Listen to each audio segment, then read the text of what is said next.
আসসালামু আলাইকুম। আপনারা সবাই জানেন একটু আগে বসের বাসায় গিয়েছিলাম। এই যে বস আমাদের 10 কেজি গরুর গোশত আর মাথা 10 কেজি পিলাস আছে ইনশাল্লাহ।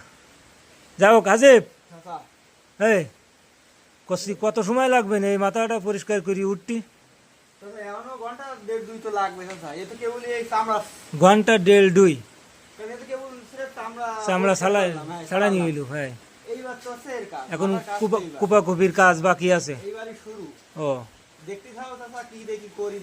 আচ্ছা, ওকে ওকে ওকে, আমরা অপেক্ষায় আছি দেখার জন্য। এই যে হাসি পিসে গরুর বুড়ি আর গরুর মাথা প্রায় পাশাপাশি সেম সেম লাইক দিছে। গুরু, তুমি কিছু কবা আমার দর্শকের উদ্দেশ্যে?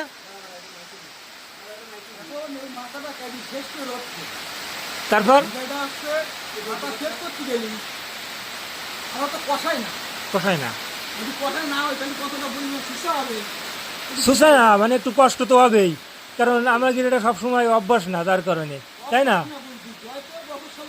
এটা তার মানে তো তাই, যারা রেগুলার করে আর আমরা রেগুলার করি না, তাহলে তো আমাদের সেরকম অভ্যাস না। যাই হোক, একটু দেরি হবে, তারপরও কাজ সম্পূর্ণ হবে ইনশাল্লাহ। তাই তো গুরু, আশ্বাস দিলাম নাকি? ওকে, ভালো থাকবেন সবাই।